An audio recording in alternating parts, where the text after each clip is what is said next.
Hello, and welcome to the Pricing for the Planet podcast, the podcast that explores the intersection of business and sustainability.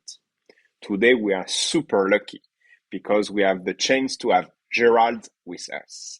So, Gerald, you know the drill. At the Pricing for the Planet podcast, we like to start from the end. So, what would be the key takeaway you would like our audience to remember from this podcast episode?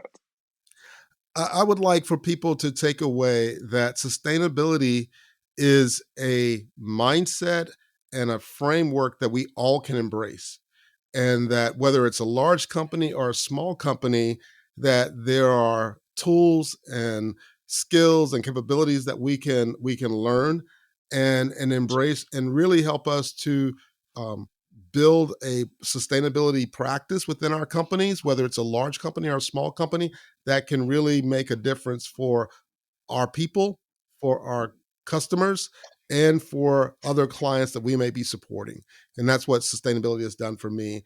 And I'll share this when we're done, but there's a landing page that my team has created for this podcast, all the podcast listeners, and for you who are listening. And it's basically a dedicated page that has some free tools and some more information about things that we've done around sustainability. So I'm looking forward to sharing that as well.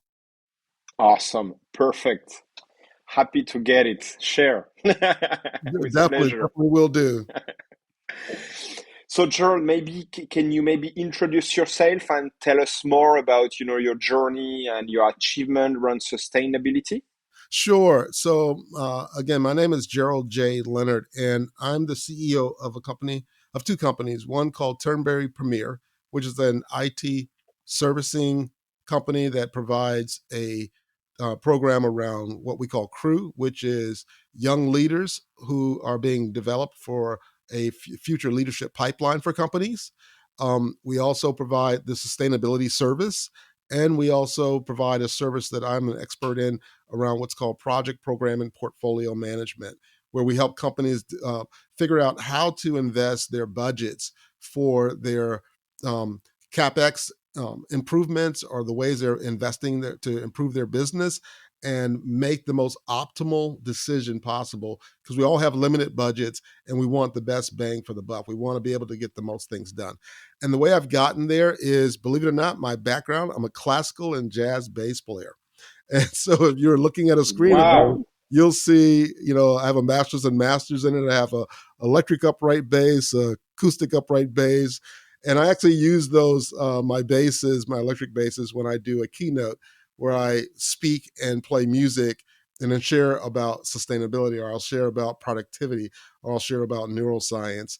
And I got into music and consulting at one time back in the day, and for a long time I was doing both.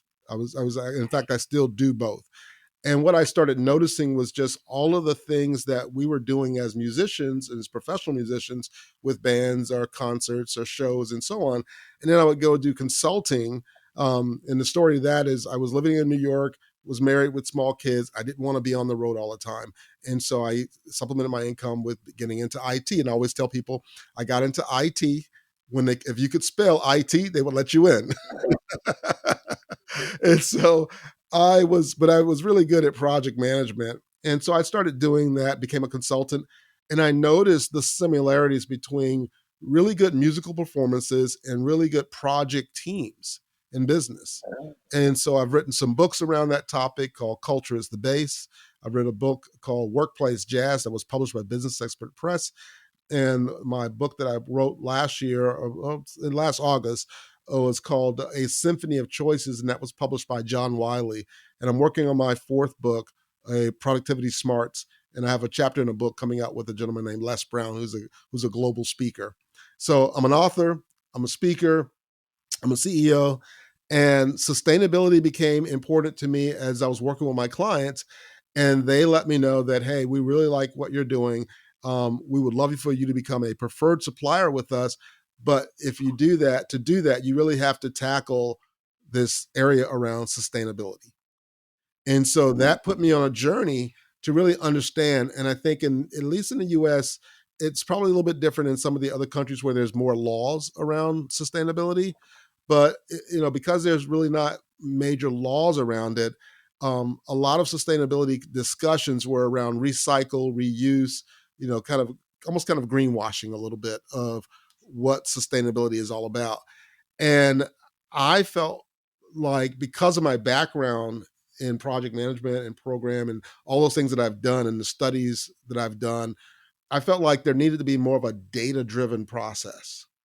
And so that led me to do some reading, create a mind map from some books that I read. And that led me on a journey of research. And in that process, I know you're based in Paris, Fabian. I found a company called Greenly. And after really studying their platform and hiring them, I also became a partner with them. And so now, not only have I leveraged their platform, I'm helping other companies leverage their platform.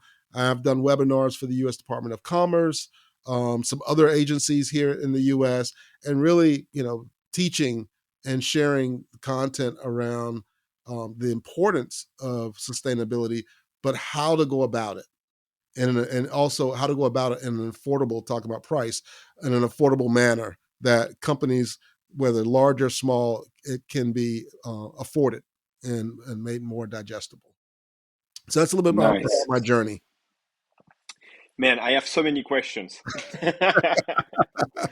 First question, Yes. because it's fascinating. Can you explain a little bit more, the similarities between music and business? I think it's such an interesting topic. Sure, and I share these 3 points when I do my keynote. And I go into them in much more depth.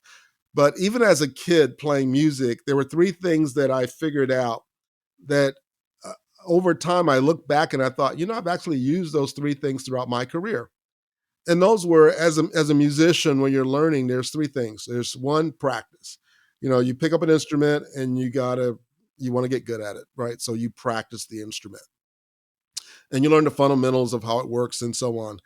But then once you get to a point where you're playing pretty good by yourself, you then want to join a band.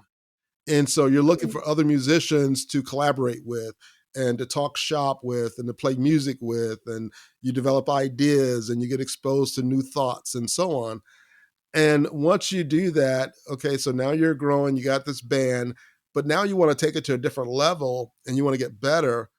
And the best thing you can find is a coach, a mentor, or a teacher. And so if you think about that, and what I did when I started getting into IT and then getting into project and program and portfolio management and some of these, more in-depth areas around strategy execution and business strategy, I took the same model. I said, okay, what do I have to do to practice being a project manager? So I figured out, ways of reading the books or leveraging the tools and doing exercises and practicing, getting to know the platform and really just reading everything I get my hands on. So that was the practice part of it. The band. Well, in music, you have an actual band, right? You got a, drummer and a guitar player, a horn player.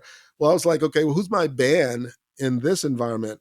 And I realized that there are associations, right, around project management. There are associations with Microsoft. There are associations of different industries.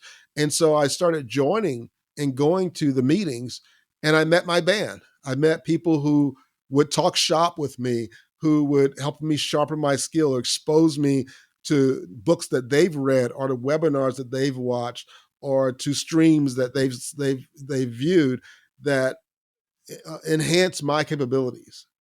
And then I thought, okay, well, how can I take it to another level? So I started looking for senior consultants, authors, other experts.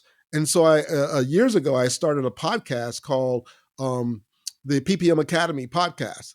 And I actually started for myself because I wanted to be able to interview other experts in my field, read their books and meet them and learn from them. And in the way I would, entice them to come have this conversation with me is I would promote their brand on my podcast. Right. And I did about 20 something of those podcasts.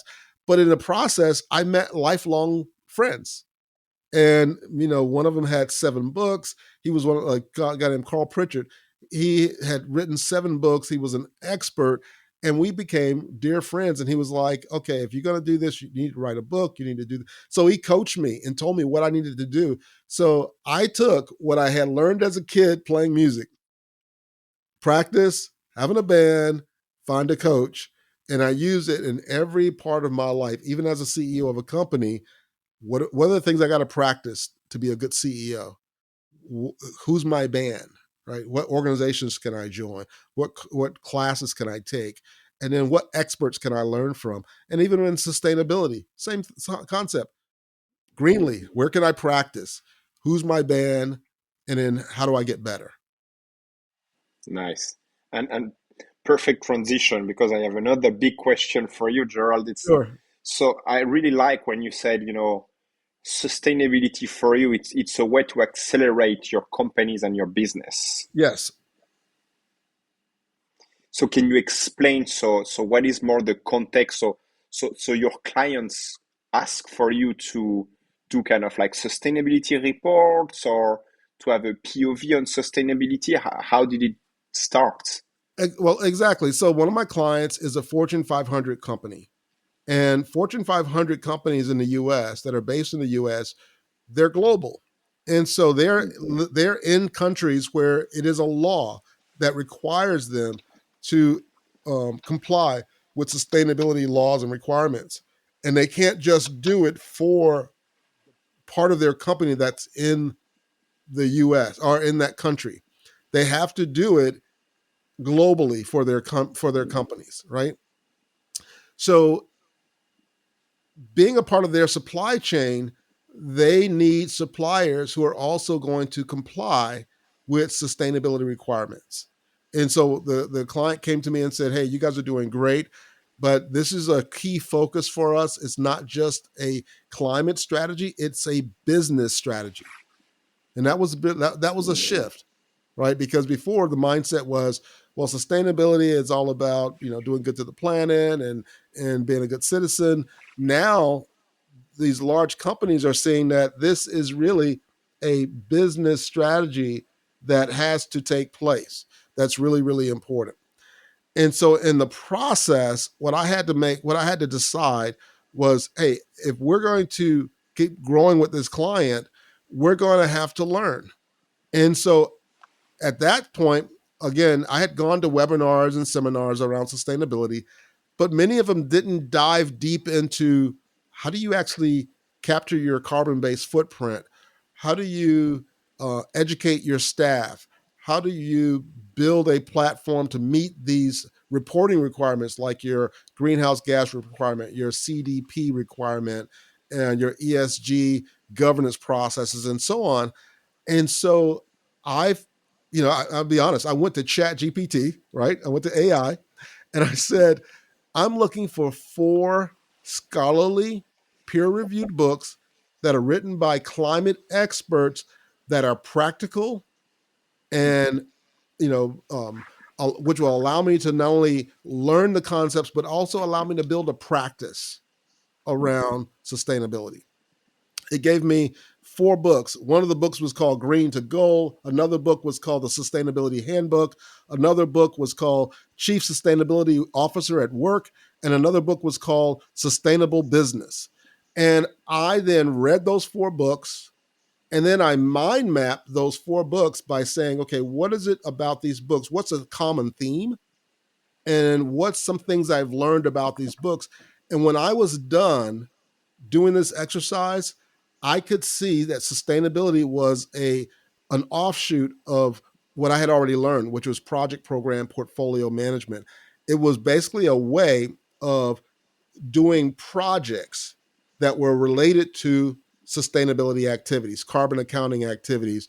The governance processes were around how do we ensure our company has a strong governance framework? How do we do good with society, the social aspect of sustainability, the environment? And when you're doing massive projects, especially in the transportation industry or other industries, you have to consider the environment. You have to consider the social impact of a project. You have to consider the governance framework and the culture of the company. Mhm.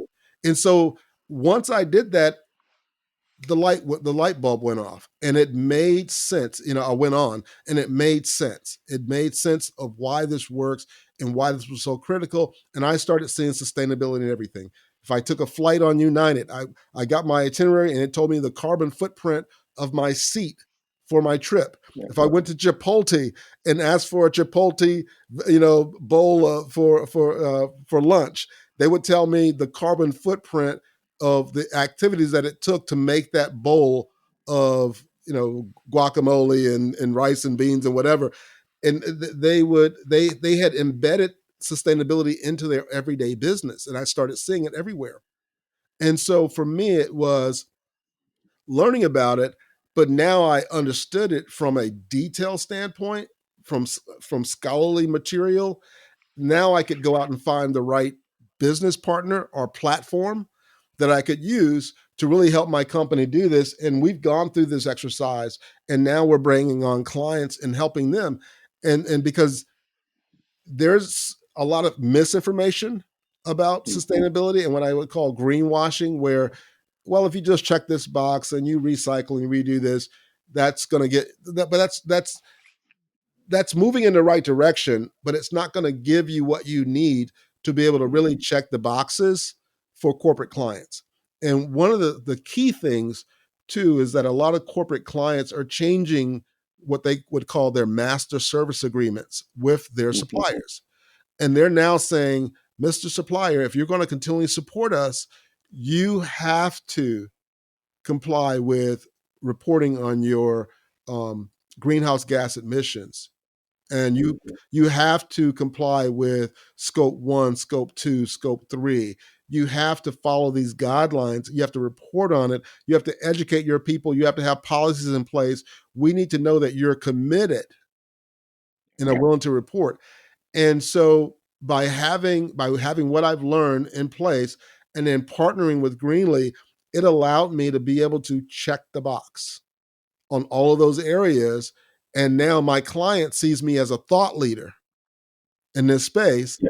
because not only do I have a platform and have taken certification tests in it now and understand it, but I'm also able to help other companies and help some of their suppliers who may be struggling with how to get started. Because it is a little bit of a complicated process, but once you get a good solid knowledge basis of the framework, it makes sense and you figure out how to put it into practice. Super interesting. As a way to summarize, I like what you said, which is okay. Now I can like checkbox for corporate clients to get the work. But do you think you went above and beyond that, and now this sustainability move change a little bit how you do business, how you see business activities, and is Yeah, it yes. What I saw when I started looking into it after I read the 4 books and did the mind map is I saw an amazing opportunity, not only for my company, but also for other companies.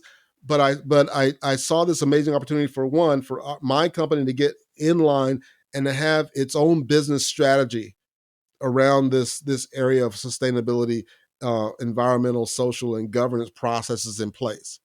But then I saw the business opportunity of how many other companies out there that have to meet this requirement, and they don't understand the rigor that it's going to take. That it's not just checking a box or saying recycle, it's taking your financials and uploading them into a system and determining where are you, the money that you're spending in running your business, what's the carbon footprint impact of those activities? What is the carbon based footprint activities of your employees, of your building, of your vehicles, of all the different things that you're doing? And how do you get to a target of net zero by 2030 or 2050, depending on where you are in the process? And think about it, it's only 5.5 years away. 2030, it seems like a long way away, but it's only 5.5 years away. It's not that far, right? If you're enrolling in college, you might be graduating. If you take a little bit more time, you may be graduating or getting your master's by the time 2030 comes around. That's how close it is. So it's not that far. But in that process, it was really clear to me that there was an opportunity, and by moving forward on it quickly, it allowed me to position myself with my client and with others now as a leading expert in this area who has built the relationships, understand the process, has gotten certified in it, and really understands the impact that sustainability can have and how it can be a winning strategy in your business. I love the story. I think the idea of being first mover into this field is important. Yes. I don't know if you're aware, but we are a big partner with Schneider Electric, Okay. and they've done the same thing. They moved towards sustainability very early on, Yes. and they developed their own consulting, like practice around helping their clients and partners to actually do this move towards sustainability. I think what you've done is exactly the same thing, Exactly. uh, which is great, which is a great message for the audience, which is, if you are still like, if you're not sure if you have to, go into this direction, see it as an opportunity to be a first mover and create, a new practice or, something to help others to go in this space because everybody will go in this space. Exactly. Exactly. No, I love that, and I would add, based on the research that we are doing at Pricing for the Planet, that you can go even beyond that because what we've discovered, there is a lot of like new business models. There is a new way of actually looking at financial, looking at assets to be more sustainable. So actually, we there is this general idea that it's either you do business and you make money, or either you are green, and actually you can be green and you can make a lot of money. I think there is no you know separation between the two. Yeah, there isn't. And in fact, you could actually make probably more money by focusing on going green because as you implement green strategies, you're reducing the costs of certain aspects of your business and doing business. And what I loved about Greenly was that they made it cost effective. Some organizations that track the sustainability in carbon accounting can be quite costly, right? Yeah. But they made it where it was affordable for a small, medium enterprise or even large enterprises that come on their platform. But the other thing that they did was they provided climate experts, like real PhD level climate expert knowledge. So and people who have actually gone through the processes of completing the forms, because some of the forms and some of the strategies are pretty complicated, right? And I can see why people would Yeah. kind of push back and go, "Man, it's a little much." But it's all about finding the right partner. Remember, I said earlier, it's like one of my strategies in music was to find the right teacher. And what you want to find in sustainability as a partner, and I always look at coaches and mentors in two different classes. One, I would say a coach could be like a travel agent, and most people don't really probably know what I mean when I say a travel agent. But back in the day, if you wanted to go on a trip, if you wanted to go somewhere, you would go into a travel office, and a travel agent would say, "Where do you want to go?" And they would map out this trip for you in a vacation, book your hotel, your flights, and your all your excursions. And you'd look and say, "Hey, have you ever been there?" They'd like, "No, I haven't. I'm looking forward to going myself, but this is your itinerary." Okay, that's great. So they were able to coordinate some things for you, but they had no internal expertise, right? Or you can find a mentor or coach that's more like a tour guide. Now, a tour guide, he's been there many times. If I'm going to focus on climbing a mountain, let's say Kilimanjaro, I don't want a travel agent. I want a tour guide, someone who's going to tell Yeah. me, a year out, what do I have to do to prepare for this journey, and then all the different things I have to look out for. And so by by partnering with the right companies and finding the right groups of folks to help you, it's like having a tour guide on your side who can really coach you through that. And one other example I'll use for what when I think about mentoring and coaching is like in a lot of large cities around the world, you have what's called an HOV or high occupancy lane, right? So when traffic gets really backed up and really congested, if you have more than one person in the car, they'll allow you to pay a little toll and you get on this express lane. And now you can go just as fast as you were going before. You probably get home in 15, 20 minutes like you were doing before. But if not, then you're stuck in traffic like everyone else, and it's going to take you an hour or two to get home. Well, to me, life is like if I have a really good coach around a certain area, it's like being in the HOV lane or that express lane where I get to move much faster, save the time, the energy, the headache, and the money by being able to move much faster and enjoy the company because I have somebody going with me instead of being by myself. I love that. Love the metaphor. Gerald, maybe last question. Sure. What would be your advice if anyone is like struggling to figure out, should I invest time and money into, sustainability? Should I try to figure out if I need to take this path or not? Yes, I would say you definitely need to take the leap into sustainability because one, you're going to attract better employees. You're going to attract employees who really care about the culture. Your clients are going to see that you care about the environment, and you're going to have loyal clients. It's going to give you certifications and a standard of doing business that will be seen as, hey, you really are a top notch business, and you become trusted. Plus, it also, from a pricing standpoint, it reduces your expenses and it can grow your revenue. Me becoming a part of the sustainability practice with my client has increased my revenue because now they're giving me bigger opportunities to go after. It's reduced my costs because now I'm able to leverage the same group of people to grow more revenue than if I was just trying to do it by myself without seeing sustainability and carbon climate management as a business strategy. So I would say it's a definite plus. And we're able to help if you ever want to have a conversation.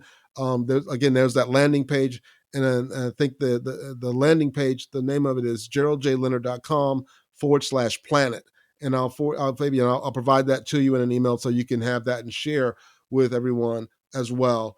But if someone wants to go into a deeper conversation around this, they can call and schedule something with me and have a free call to discuss it. Perfect. Gerard, a huge thank you. I think it's a very inspiring story.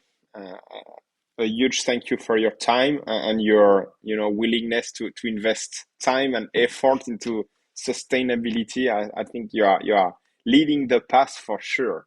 Excellent, excellent. Well, Fabian, I'm really excited to be on the show, and I'm looking forward to continually learning and growing.